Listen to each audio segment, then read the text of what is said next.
you're going to have more energy in your week when you're working with folks that you really enjoy being with. This episode is sponsored by TherapyNotes, therapynotes.com. Be sure and check them out, and be sure and use the promo code Gordon, Gordon, and you can try them out for 2 months for free.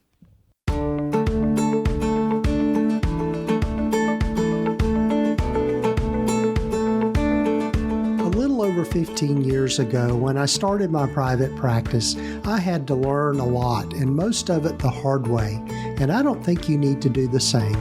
Hi, I'm Gordon Brewer, a licensed psychotherapist, and welcome to the Practice of Therapy podcast, part of the Psychcraft network of podcasts. Join me in this journey of discovery as we have conversations with other leaders and professionals in both the mental and allied health fields. Join us as we explore both the business and clinical sides of running a private practice.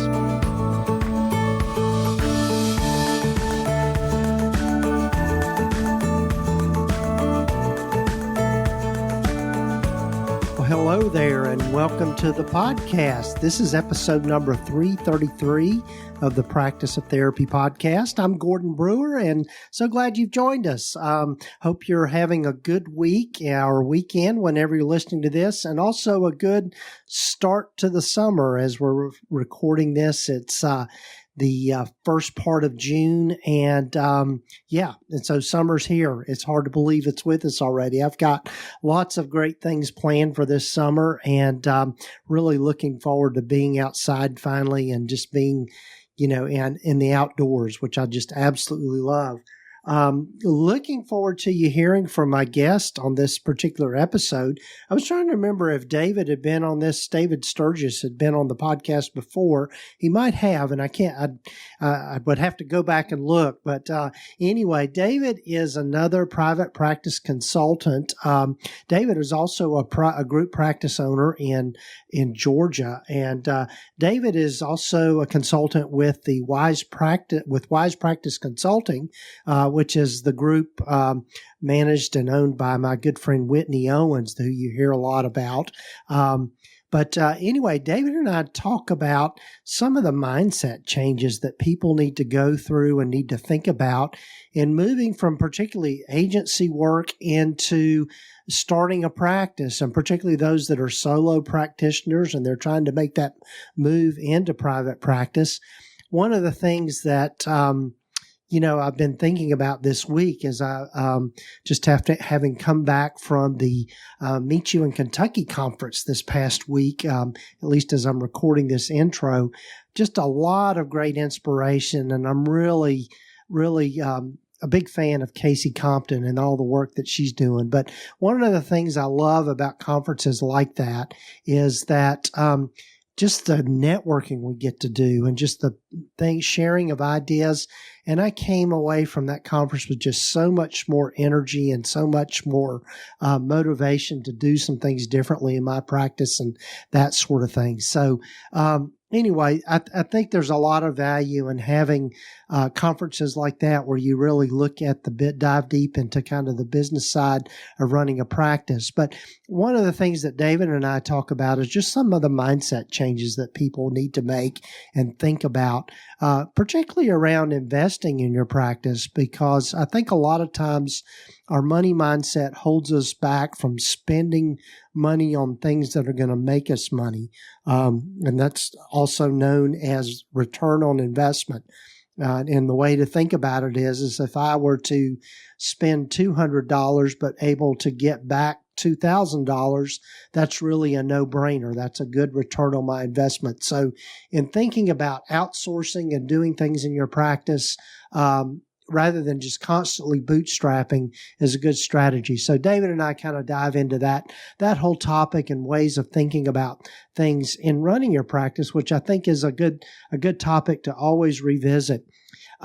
But before we get to my conversation with David, I'd love for you to go over and check out all of the resources we've got over at Practice of Therapy. And if you'll just go to practiceoftherapy.com, you can see all that we've got there. I'm constantly making changes and updating things, and I'm getting ready to do some more overhaul on the website. I've been planning that for a while, but one of the things that I'm really focusing on this year is doing more one-on-one consulting with folks and individual work, and also some work with my the group practice collaborative, or the practice collaborative, not the group practice collaborative, but the practice collaborative that I started, which is just a mastermind style group where we meet every week and we talk about our practices, and we also do little lessons and learning and that sort of thing.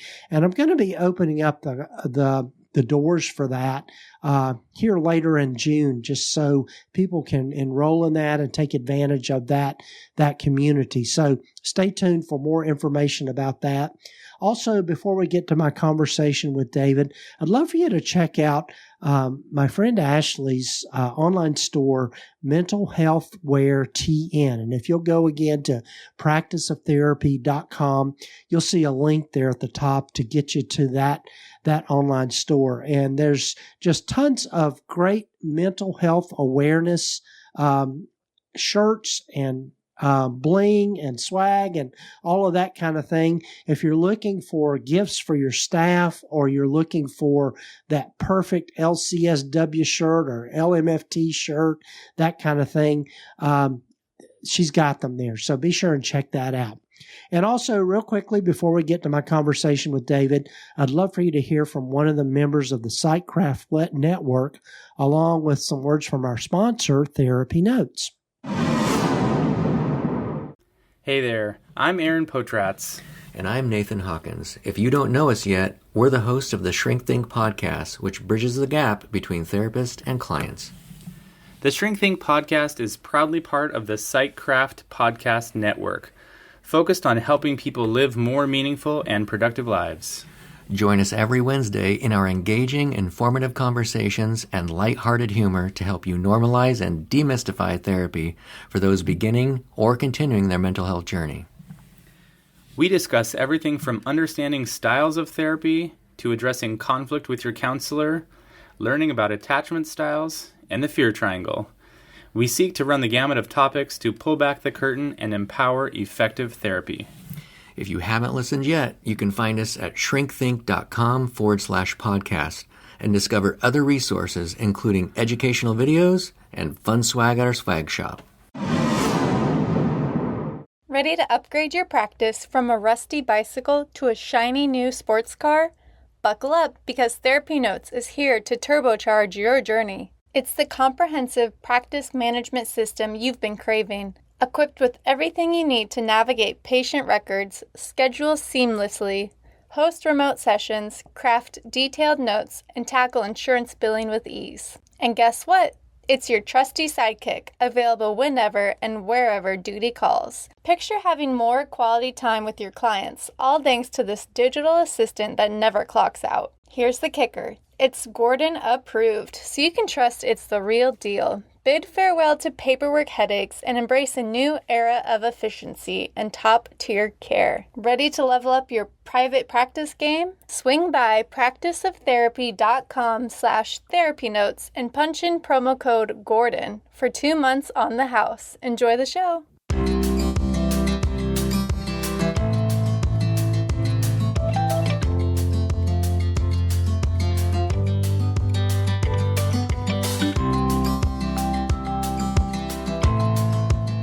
Well, hello, everyone, and welcome again to the podcast. David is a friend, and I've gotten to know David over the years. He actually did some consulting with me early on, and then he's also now gone into consulting with Wise Practice and Whitney Owens, and I just needed to have him back here on the podcast. So welcome back, David.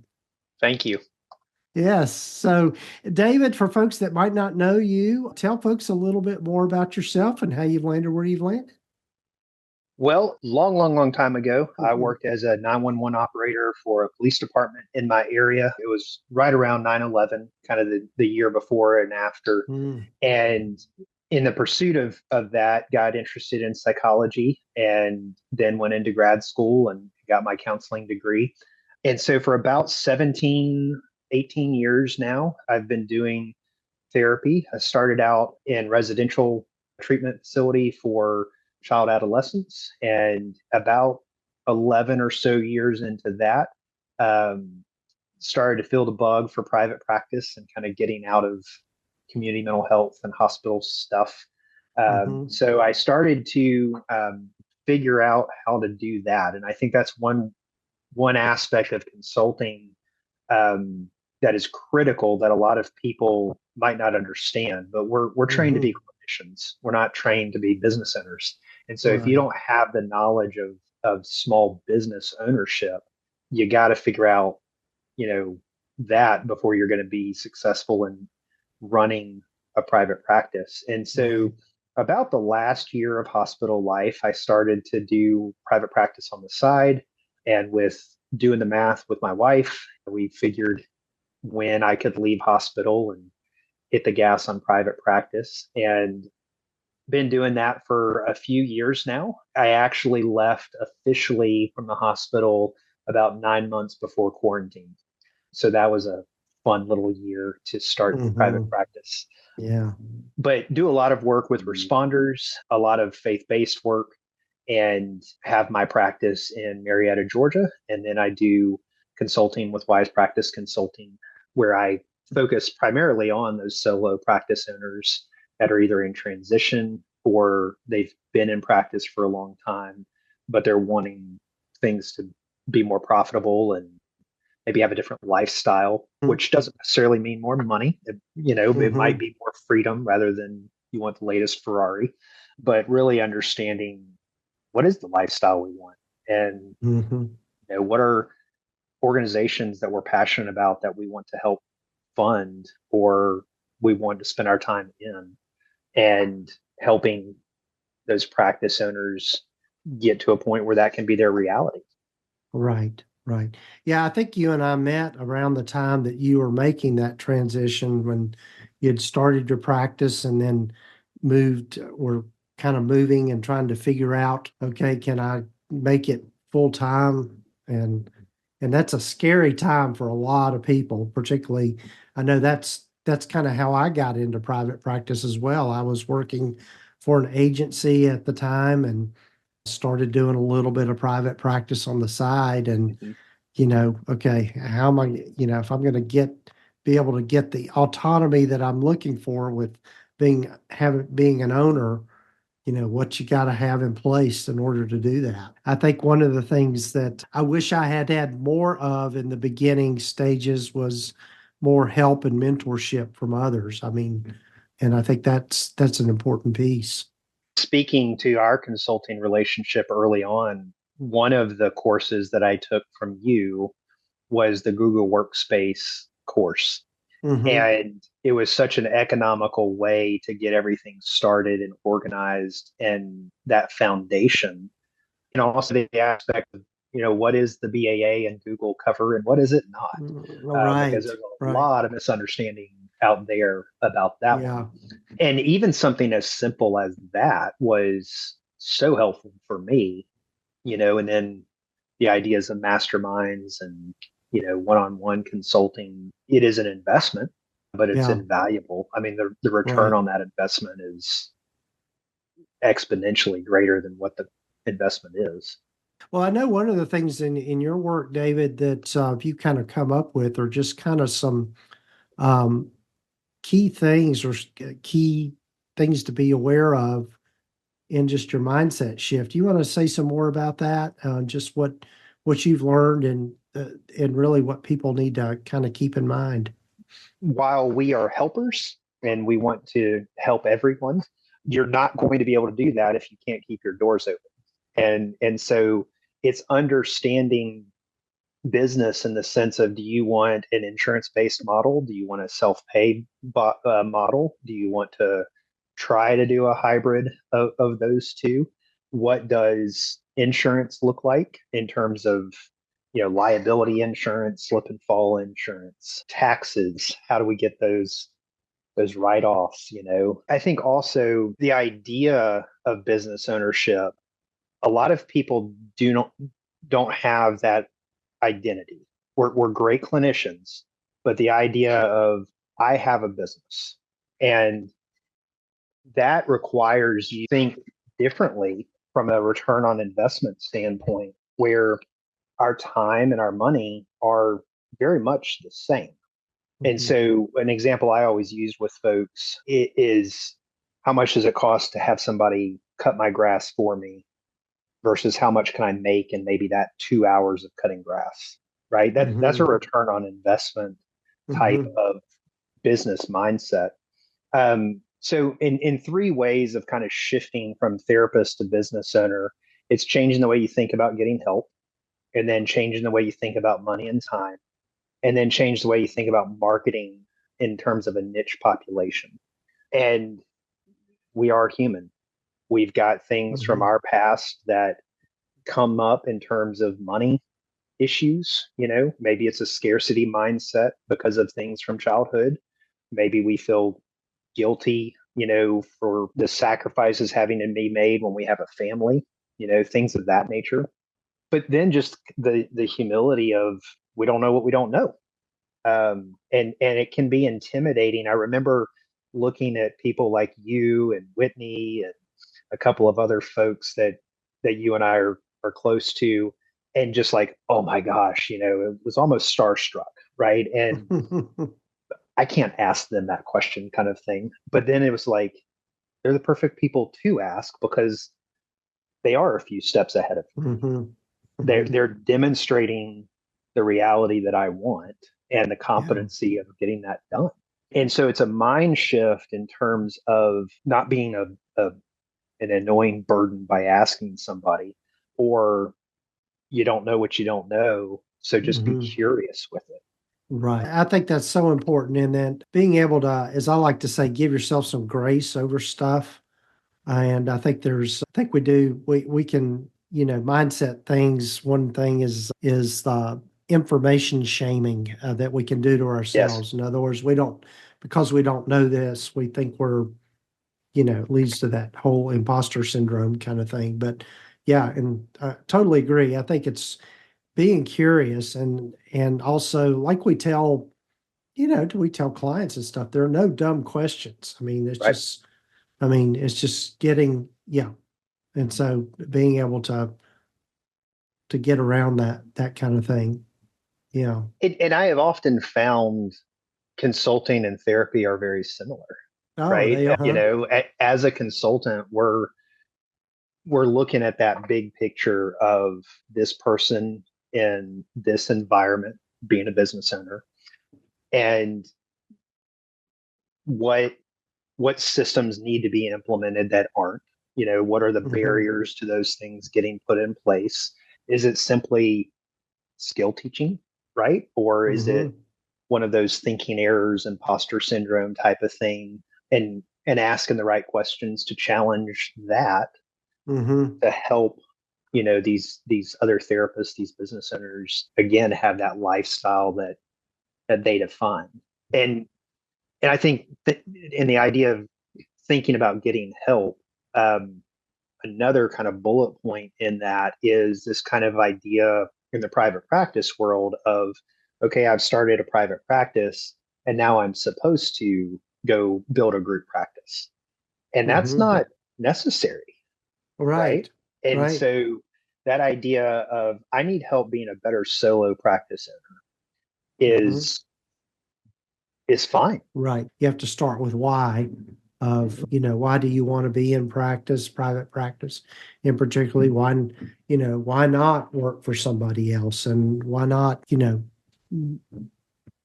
just be an employee somewhere. Right. And I think so. And I think it just takes a clear understanding of exactly as you talked about already, David, of really being clear about, okay, going into private practice to what end? What is it that you need from it in order to create the lifestyle that you want to lead? for yourself. And I think sometimes, as you also kind of alluded to, we can get caught up in this hamster wheel of oh, I've got to push and I've got to grow and I've got to be this big thing and I've got to do all the stuff. But no, not necessarily. I mean, Right. yeah. So having clarity around that is important, I think. Yeah, and some of the kind of pain points, so to speak, that I see a lot is our folks are not charging enough. They're charging too Mm-hmm. little for their sessions. And especially as solo practice owners, you're only going to earn as much as the number of sessions in a week, right? Right. And there's only so many hours of that as well. And so Mm-hmm. if you're kind of capping out on what I kind of think from a healthy perspective is that 20, maybe 25 a week, that's a lot of sessions in a week. If you're charging $100 for that, well, there's the max you're going to make, and that's a Mm-hmm. lot of time for Right. that little bit of money. But when I suggest raise your rates to 150, Mm-hmm. I in my early years was like, nobody's ever gonna. They will, Yeah. because they do all over the place. Yeah. Right. Right. Yeah. But it's that imposter syndrome, scarcity mentality, and this idea that, well, it's therapy, and so it should cost less Yeah. than Mm-hmm. other things, because we're helping people. And I think that changing the way you think about getting help, changing the way you think about money and time, really kind of start to meld together and Yeah. shift the way we view our business, shift the way we Mm-hmm. view our time, and the way we think about money. Right. Right. And you've got to, another thing is that I think for most of us in this field, our kind of one of our biggest goals is we want to help people. And the thing about it is, if we're going to continue to help people, we need to be paid appropriately for the work that we do. Right. Because if you're operating in a deficit or not getting what you're worth, then it's going to quickly unravel. The idea of where and how do we market, that's a skill all in of itself, and we certainly don't learn that in therapy school. I think also knowing your why works into knowing your niche population. Part of my transition from residential treatment to private practice was my oldest was starting to become an adolescent. I did not want to work with psychiatric adolescent Mhm. population and come home to adolescent population. Right. I also had a passion for the first responders, having been one many years ago, and that's a niche in terms of cultural competency that is as unique and specified as working with, I don't know, think about your most culturally diverse, needed cultural competency type of population. There's a Hmm. million of them out there, right? Yeah. Even the idea of some responders are veterans. I've worked with veterans, so I can work with first responders. No, that does not equate. There's a lot of things about the responder community that you have got to be culturally competent on in Hmm. order to be effective with them. And Hmm. knowing which populations exhaust you and which populations excite you, I think that can change. And Yeah. I think a lot of therapists think I've worked with this population forever and I've got to keep working with this population forever. Hmm. And Yeah.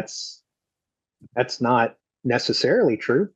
Right. If you found your groove and you love working doing art therapy with kids, cool. Have at it. Do that for Hmm. 30 years. And it's okay to change things up a little bit. Right.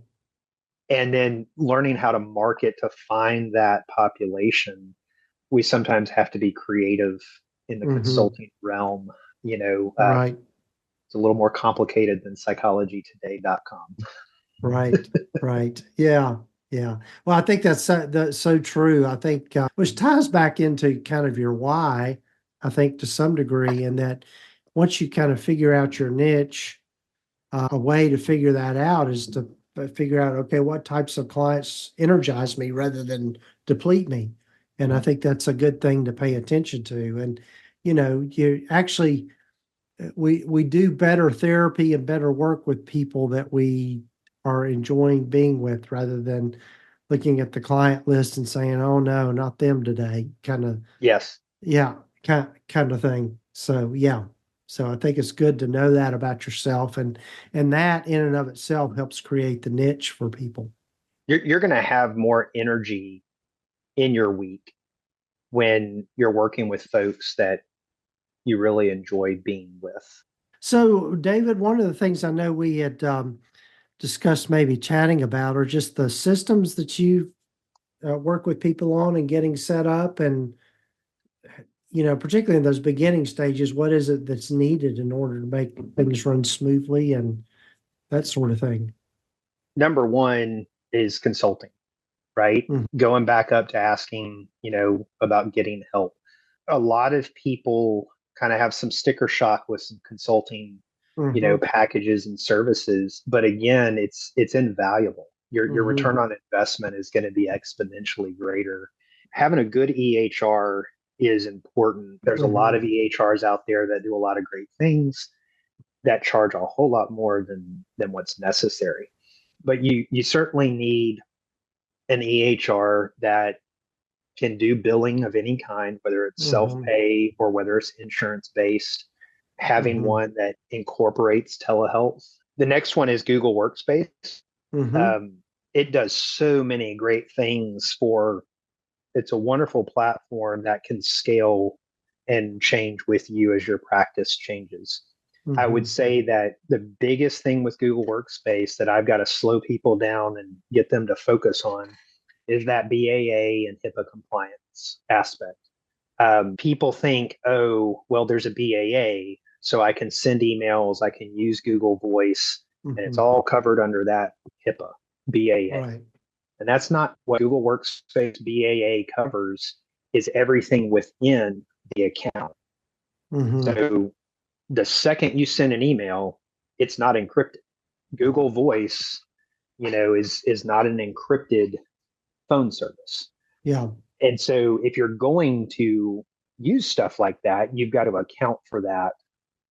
Yeah, it's one of the things though I've learned recently is that Google Workspace, particularly email, like the Gmail part of Google Workspace, is that they're upping the encryption. Of course, you have to pay a little extra to get the full encryption, end-to-end encryption. But yeah, and it's I think too measuring your own comfort level with all of that is important. I have read here recently, David, that Google Workspace is going to be housed on their platform that full the true end-to-end encryption. Personally, for me, I like fun, gadgety new things. And when there's a Mm-hmm. Mm-hmm. package, I want the biggest package. And Right. the next system is the phone. This is where I really encourage folks to make sure that they understand the HIPAA law and the BAA stuff. So things like Spruce is one that I've gotten turned on to, and it provides that end-to-end encryption texting ability with clients. Yeah, I've been using phone.com for years. We've been pretty pleased with it. It's not had a lot of problems with it, so that's good. The next one is kind of ties into that marketing aspect in terms of your website and Google Mm-hmm. Analytics, your Google My Business.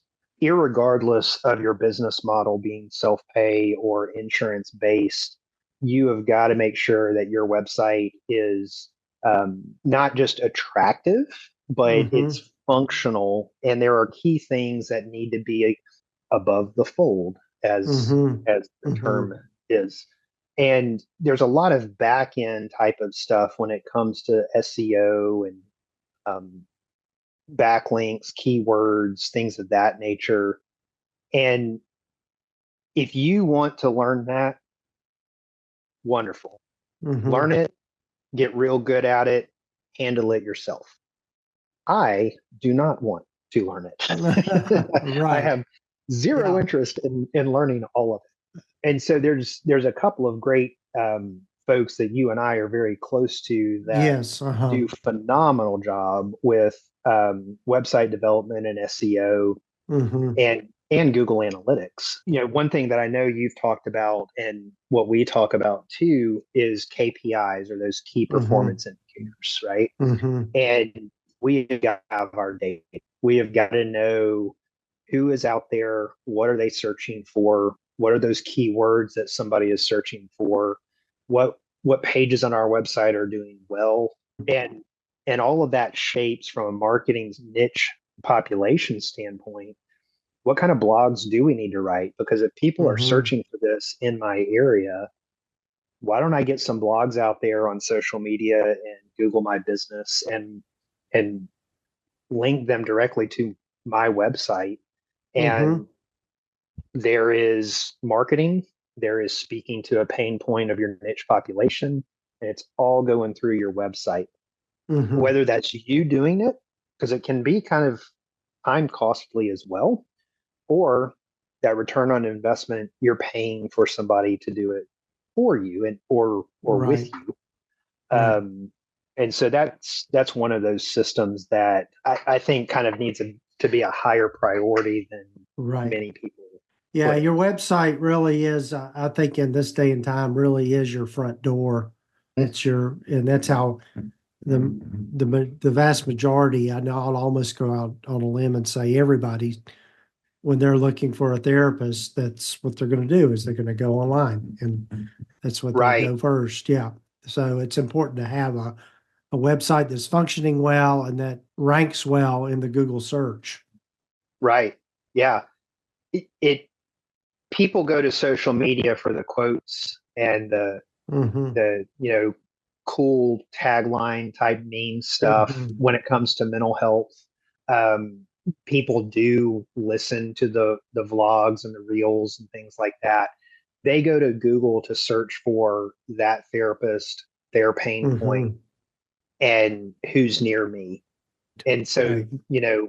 I'm not knocking the reels and the memes and stuff like that. I'm not a real kind of person Huh. like a couple of our friends are, but the idea of putting that information out there and allowing that to exist out there, people are going to run across it, they're going to save it, they're going to share it with the family friend, the neighbor, things of that nature, and eventually they'll come directly to your website.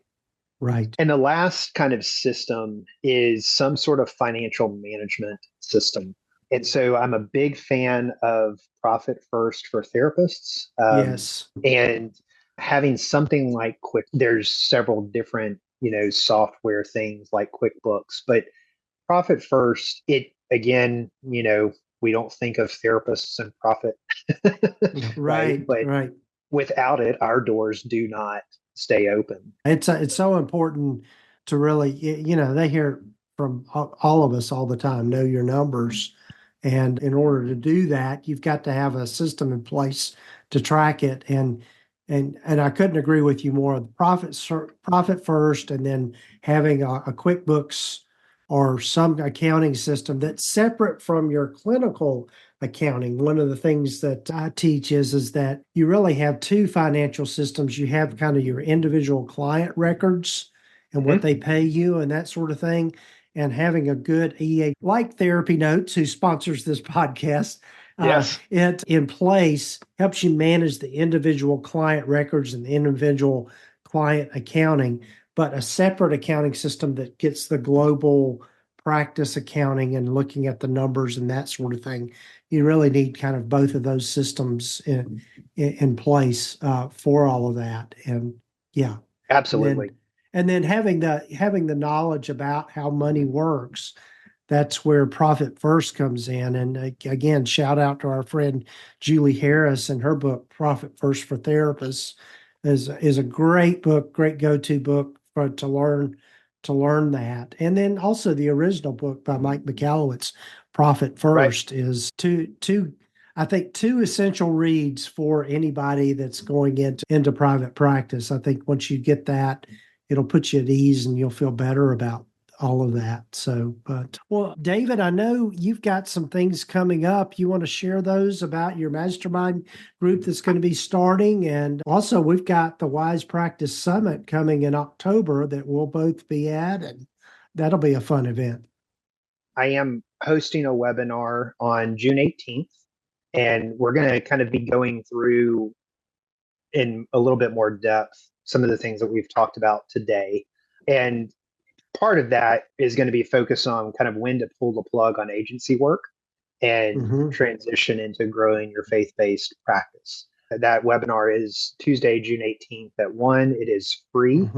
And so that'll be a good hour. And then I do have a mastermind that is beginning in July. We're going to meet twice a month between July and December.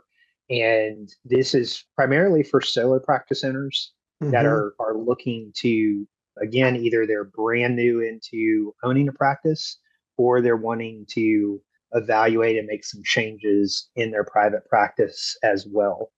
And so you can go to the website, wisepracticeconsulting.com, and we've got those events on the website. I do have a scheduling link that we'll put in the show notes. I can do 30-minute free consultation intro call and help folks get answers to a couple of questions and learn more about consulting and how it can help them get that success and goal that they're looking for. And then we do have the Wise Practice Summit in October. It's October 3rd through 5th at the Grand Bohemian Hotel in Charlotte, North Carolina. We do have NBCC approved 15 credit hours. And so, your CEs are always something that we're hunting down. And you can learn more about that and register for the summit on wisepracticeconsulting.com's website as well. The program agenda is there. You can buy the ticket there, see the speakers and things like that. Julie will be there with Profit First, selling the book, and quite a few other folks as well. Right. It's going to be a good conference. A lot of good speakers lined up. You'll be there as a speaker as well. Yes, I will be. Yeah. I will be. Yes. So glad we had this conversation. It's a good reminder for regardless of your experience level or how long you've been in the business or just getting started. It's good to kind of hit on some of the basics. And I think we did a pretty thorough job of that in this particular episode. So David, I'll be seeing you here soon.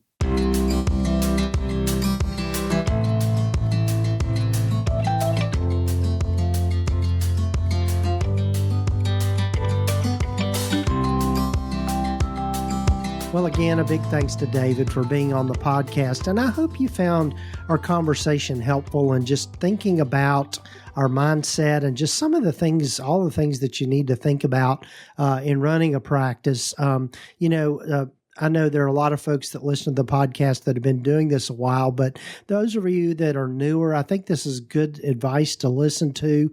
And also for those of us that have been doing it a while, I think it's a good idea to kind of remember these ideas, particularly around, outsourcing and being able to think about the return on your investment and how you're spending your time and what's the best use of your time. I think, as we kind of alluded to, I think a lot of times we're afraid to spend money, or we tell ourselves, oh, I can't afford that. But in many ways, you really can. It's going to cost you more in terms of your time and your ability to scale your practice and grow your practice if you're trying to do it all. So that's a good reminder. I know it's a good reminder for me too, because I have a tendency to want to do too much myself. And as I mentioned at the beginning, I'm reading that book, 10X is easier than 2X. And that's a reminder for me that I need to think about how to run my practice differently, run it more efficiently, and hand things off, particularly as the owner. And so hopefully you found all this helpful. Do check out the links in the show notes and the show summary for finding out more about David, but also finding out about the Wise Practice Summit coming up in October. I will be there as one of the speakers, and David will be there, along with a lot of other folks you probably know and love if you're in this space. it's a great conference. I know this past year when we met down in Savannah, Georgia, we just had a great time and a lot of great speakers. And then this year is going to be in Charlotte, North Carolina at the Grand Bohemian downtown. So it's a great venue. But Whitney and her crew and her staff do such a great job putting on these events. So be sure to check it out. And also, before you go, be sure and check out our sponsor of the podcast, TherapyNotes. You can find out more about them by going to practiceoftherapy.com/therapynotes. They are the leading electronic health record system for mental health providers. They're who I use in my practice, and I absolutely couldn't do without them. They're constantly improving their platform and just adding so many great things, particularly outcome measures is something new that they're adding as part of their platform. And for those of us that are interested in that sort of thing, they're doing a good job of adding to that library. So be sure and check them out, practiceoftherapy.com/therapynotes, and use that promo code Gordon, just GORDON, and you can try them out for 2 months for free. So take care, folks. I hope that you have a great rest of your week or weekend. Do take time to follow us or subscribe to the podcast wherever you might be listening to it. And hope you're having a great start to your summer. Take care, folks.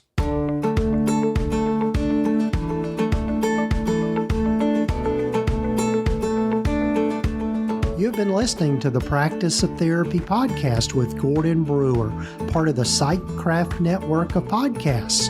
You can find out more about the other great podcasts in the network by visiting psychcraftnetwork.com. And if you haven't done so already, please visit us at practiceoftherapy.com and get your free private practice startup guide, along with a lot of other great resources and webinars and free things just by visiting. Also, be sure to follow us wherever you might be listening to your podcasts. This podcast is intended to be educational in purpose and is not intended to give legal, accounting, or counseling advice. If you need a professional, find the right person for that.